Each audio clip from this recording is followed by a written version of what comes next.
এ জগতে যে যা ডাকে সবাই বাসনার বসন পরিধান করে ডাকে, সবাই বাসনার বসন পরিধান করে, প্রত্যেকের ডাকার ভিতরে বাসনা থাকে। আর তুই বাহিরের বাসন খুলে আমাকে ডাকিস রে বাবা, তোর ভিতর থেকে বাসনার বসন খুলে রেখে তাই তুই আমাকে ডেকেছিস। তাই আমি তোর বাড়িতে ছুটে এসেছি তোদের মতো পরম ভক্তের পরশ দর্শন পাওয়ার জন্য। আমি এই কারণে বেঁচে সারা দেশ বিদেশে ঘুরে ঘুরে বেড়াই। দূরে আছিস কেন? আয় আমার কাছে আয়। ওরে আয় ভক্ত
পচা কলার খোসা খেলো, কিন্তু দুর্যোধনের বাড়ি রাজভোগ খেলো না। কেন? ওখানে তো ভক্তি নেই। যেখানে ভক্তি আছে সেখানেই ভগবান আসে। তাই পদে কি লিখলেন? অমিয়ার সার যেন পড়ে খানে খানে। অমৃতের সার ভগবান সবখানে পড়ে না, যেখানে ভক্তি থাকে সেখানেই পড়ে, সেখানেই আসে থাকে। আর যেখানে ভক্তি নেই সেখানে থাকে না। এই জন্য জ্ঞান কর্ম যোগ ধর্মে নহে কৃষ্ণ বশ, কৃষ্ণ বশ হেতু শুধু প্রেম ভক্তি। তাই ভক্তি বিধম্বিতে গুণ হল। তাহলে এইবার আমাদের জার্সি চেক করতে হবে যে আমাদের ভিতরে ভক্তি আছে কি। ঠিক আছে, কেউ কারোরটা দেখার দরকার নেই, নিজেরটা দেখো। আমার ভিতরে ভক্তি আছে তো। আবার ভক্তির ভিতরে অনেক সময় জাল ভক্তি, স্পর্শ লোক দেখানো, অন্তর থেকে ভক্তি। ওরা করছে তাই আমিও করছি। সবাই যেন জানে আমি একজন বড় সাধু, কিন্তু ভিতরে ভিতরে শয়তানি। এরকম জাল ভক্ত বহুত আছে। এই জন্য কেউ কারোরটা দেখতে যেও না, নিজেরটা যে আমি ভক্ত না ভক্ত। আমি যদি ভক্ত হই তাহলে ভগবান আমার কাছে আসবে, আমার দৃঢ় বিশ্বাস। আর যদি আমি জাল ভক্ত হই তাহলে তো হবে না। এ বাস্তব বড় কঠিন। তাই কীর্তনের পদে নিচ্ছে জমিয়ার সার যেন পরে খালি খালি পুলকে পুলাল তনু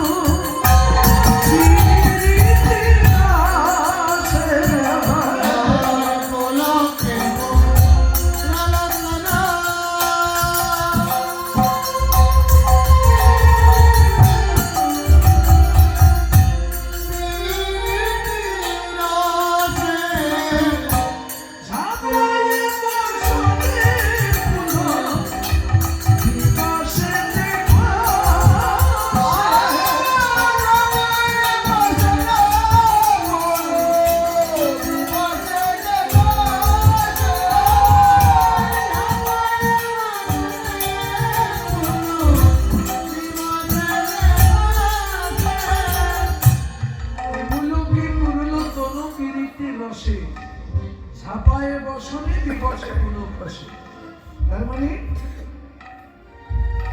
পুলকিত হয়েছে প্রীতির রসে।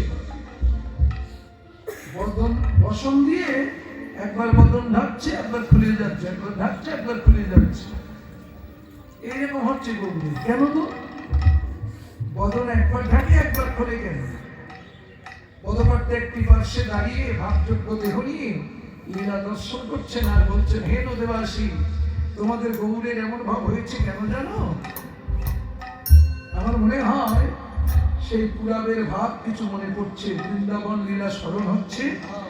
তাই ছাপায়ে বসনে পুজোসে পুলকাশে। আজকে সকালবেলা কেন না, সেদিনও শ্রীমতী রাধারানী সারা নিচে কৃষ্ণ সেবা করে সখীদের কাছে এসেছে। তো সখীরা মানে সমবয়সী সখীরা, বান্ধবীরা এক জায়গায় হলে কত কথা কয় না, আপনারা কইছেন না, এ তো স্বামী কেমন ভালোবাসে, তোর স্বামী তো যত্ন করে, তো এরকম অনেক কথা হয়।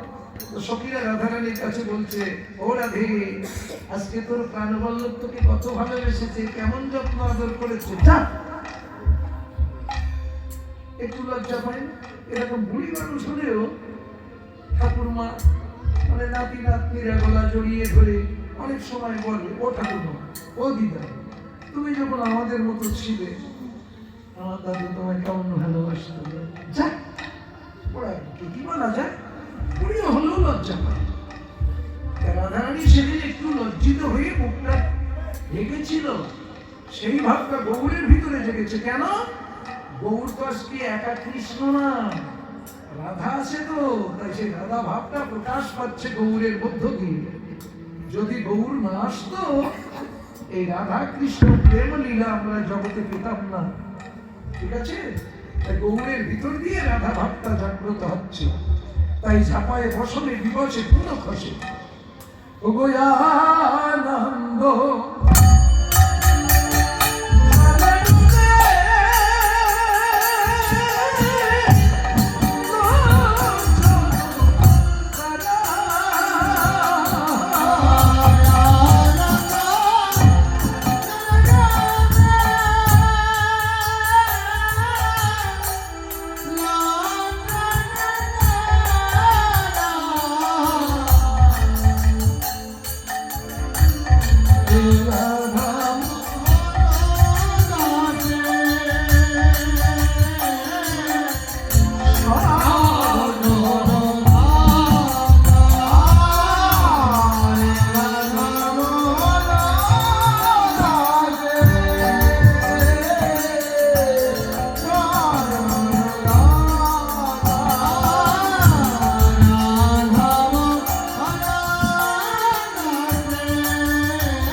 আনন্দ জলে ডোবে লোচন তারা। ও আনন্দের সাথে জল আসে, ভিতরে আনন্দ হো হো করে হাসে না, কিন্তু এখানে আনন্দে কাঁদছে। তাহলে এমন কি আনন্দ আছে তাতে কাঁদে? অনুভূতিতে এনেছেন? এখন আমি গান শুনতে এসেছি, যদি একটা কানের সোনার দুল হারিয়ে যায়, ওই খুব দুশ্চিন্তা হবে, হায় হায় করবে, কান্নাকাটি হবে। কিন্তু যদি এইসব ছেলেপেলা ঝেড়ে ঝেড়ে যদি পাওয়া যায়, তাহলে কেন হাসবা না কাঁদবা? ও দিদি পেয়েছি পেয়েছি, তখন হাসি হাসি হয়ে গেল কেন? হারানো জিনিস পেয়েছে আনন্দ হতে, হারিয়ে গিয়েছিল দুঃখ পাচ্ছিল। কিন্তু যদি কোনো মায়ের সন্তান হারিয়ে যায়, আজ 15 দিন পাওয়া যাচ্ছে না, জলনান্ত ছেলে বাড়ি থেকে হারিয়ে গেল, কোথায় গেল কি যায় খুঁজে পাচ্ছ না, 2-3 বছরের বাচ্চা। মা তোকে দিয়ে পাগল, পাড়াপড়শি পাগল, আত্মীয় স্বজন পাগল, কিন্তু ওই বাচ্চাটা খুঁজতে খুঁজতে দেখা যাচ্ছে ফরিদপুর কিংবা ঢাকার শহরে গিয়ে গলির মধ্যে বাচ্চাটাকে পাওয়া গেছে। ওই বাচ্চাটা নিয়ে যদি মায়ের কাছে দেওয়া হয়, মা কি হো হো করে হাসে না কাঁদে? হারিয়ে গিয়েছিল কাঁদছিল, আবার পেয়েছো না কাঁদবার, পেলে তো আনন্দ হবে। তোমার তুই হারিয়ে গিয়েছিল কাঁদছিলে, পেয়েছো হো হো করে হেসেছো, তো ছেলেকে পেয়ে হাসো। বুঝাতে পারবেন জানো? এসব জিনিসগুলো কি বুঝানো যায়? অনুভূতি ধারা না বোঝা পর্যন্ত সনাতন ধর্ম এরকম জিনিস। এই ট্যাবলেট করে খাওয়াই দেওয়া গেলে না, খাওয়াই দিয়ে যেতাম, কিন্তু তো ট্যাবলেট করে খাওয়ানো যায় না, অনুভূতি দ্বারা বুঝতে হয়। সেই অনুভূতি জ্ঞানটা যারা ভিতরে জাগ্রত হয় না, সে তো সনাতন ধর্ম বোঝে না। তাই আজকে দেখেন মহাপ্রভুর আনন্দ হচ্ছে কিসে? না তার মনে বাঞ্ছা ছিল যে ভাব কান্তি বিলাস নিয়ে এসেছেন, রাধা ভাব হরিভক্তি জীবের নিস্তার, এই ত্রিবাঞ্ছা পুরাইতে প্রভুর করিতে গৌরাঙ্গ অবতার নয় অবতরী। অবতার আর অবতারের ভিতরে কিন্তু ভাগ আছে। এই সমস্ত অবতারগুলোকে যিনি তরন্তরিত করেন তাকে বলা হয় অবতরী। আমার গৌর হরি হল সেই অবতরী। তার ভিতরে মানে স্বাদ ছিল যে রাধা আমাকে পেলে কত আনন্দিত হবে। আমি তো ভগবান হয়ে তা জানতে পারলাম না, রাধা আমাকে না পেলে সে কত কষ্ট পায় সেটাও আমি জানতে পারিনি। রাধা আমাকে পাওয়ার জন্য কেমন আকুলি বিকলিত হয় সেটাও আমি জানি না। একদিন রামকৃষ্ণ পরমহংসদেব দেবের কাছে স্বামী বিবেকানন্দ নরেন দত্ত প্রশ্ন করছে যে ঠাকুর, ভগবান পেতে গেলে কি করতে হয়, কি করে ডাকলে ভগবানকে পাওয়া যায়? তা বলছে চল স্নান করে আসি। তেল মেখে গঙ্গায় স্নান করতে গেছে। এখন 2 গুরু শিষ্য একসঙ্গে জলে নেমেছে। বলছে যে ডুববে, বলছে তুমি আগে দেয়, তুই আগে দে। পাগলা ঠাকুর বলতো রামকৃষ্ণ পরমহংসদেব নরেন দত্তকে ডুব পড়তে বলেছে, আর যেই ডুব মেরেছে সেই রামকৃষ্ণ পরমহংস ছেড়ে ধরেছে, উপর থেকে চেপে ধরেছে, ধরলে তো উঠতে দিচ্ছে না। বলছে এইবার যদি না ছাড়িতে জল খেয়ে মারা যাবে। তখন ছেড়ে দিয়েছে, চোখ পড়া, চোখ লাল হয়ে গেছে, হাঁপিটিস করছে। কিরে কেমন করছিস? আমি যখন চেপে ধরেছিলাম বাঁচার জন্য কেমন খুব চেষ্টা করেছিলাম, খুব আপ্রাণ চেষ্টা করেছিলাম। বাঁচার জন্য যেমন করেছিস এইরকম মন প্রাণ দিয়ে কোনোদিন ভগবানকে ডেকেছিস? এরকম আকুলি বিকুলি হয়ে কোনোদিন ডেকেছিস? এইরকম ভাবে যদি বাঁচার জন্য যেমন করেছিস, ভগবান পাওয়ার জন্য যদি এইরকম ভাবে ডাকতে পারিস, তাহলে ভগবানকে পাবি, আর নইলে পাবি না। বুঝতে পেরেছেন? তাই কেমন করতো রাধারানী সেইটা নিজে জানার জন্য ভগবানের ভগবত্তা ত্যাগ করে নিজে ভক্ত ভাব অঙ্গীকার করে সেইগুলো তার ভাবের ভিতর দিয়ে প্রকাশিত হচ্ছে। বুঝতে পেরেছেন? তাই হচ্ছে আনন্দ জলে ডুবে লোচন তারা, তার ভিতরে আনন্দ হচ্ছে, কেননা সেই রাধার ভাবগুলো, রসগুলো, প্রেমগুলো আস্বাদন করছে, আর তার ভিতরে আনন্দ হচ্ছে। ঠিক আছে?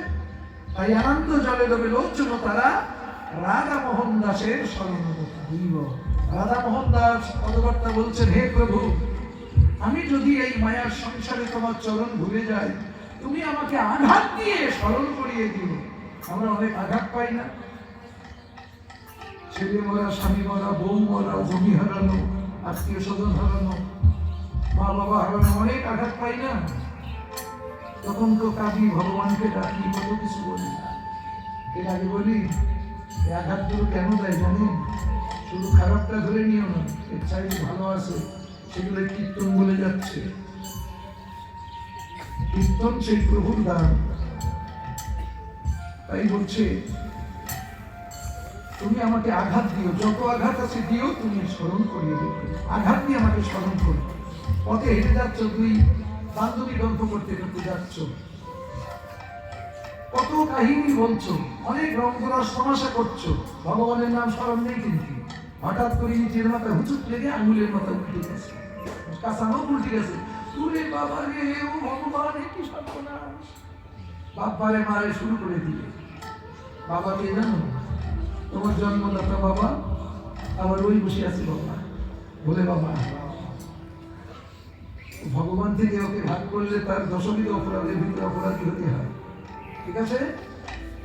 এই জন্য শাস্ত্রে এটাও প্রমাণ করেছেন। আমি তো একটু আগে বৈষ্ণব বললাম না, বৈষ্ণব শরীরে কৃষ্ণের শপথ বিশ্রাম। এটা কি বাদ দেবেন আপনি? বৈষ্ণবের শরীরে কৃষ্ণের বিশ্রামাগার।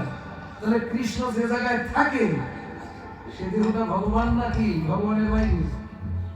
কি মনে করেন? এই বাস্তব ধর্ম হলো সনাতন ধর্ম। ওখানে আপনি অনুমানে ধরে নিচ্ছেন, আর বর্তমানে এই যেখানে তারা বসে আছে, এদের প্রত্যেকের ভিতরে কৃষ্ণের বিশ্রাম আছে। সেটার প্রমাণ দিয়েছেন শ্রীমদ্ ভগবদ গীতা। আমি সর্বভূতে আছি। কারে ছোট ভাববেন, কারে বৈষ্ণব ভাববেন, কারে অবৈষ্ণব ভাববেন, বলুন। যেখানে আলো আছে সেখানেও ভগবান আছে, যেখানে আলো নেই সেখানেও ভগবান আছে। সর্বস্থানে যদি বিরাজমান থাকে, তাহলে অন্ধকারের মধ্যে নেই ভগবান? তাহলে শরীরের ভিতরেও আছে, সাধুর ভিতরেও আছে, সব জায়গায় আছে। তাহলে কাকে তুমি অমান্য করবা? শুধু তিলক তুলসী মালা থেকে প্রণাম করবা? যার তিলক তুলসী মালা নেই, সেও তো জায়গায় বসে আছে, তারপরে প্রণাম করবা না?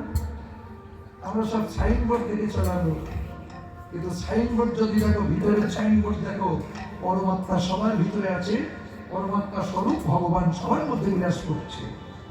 ঠিক আছে? এখানে কাউকে ছোট করা যাবে না। ছোট হতে হবে নিজেকে, এটাই মহাপ্রভুর আদর্শ।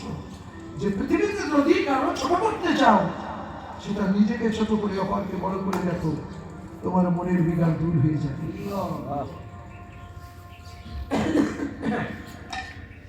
রাধা মোহন দাস পদকর্তা এই পদখানা লিখেছেন। রাধা মোহন দাস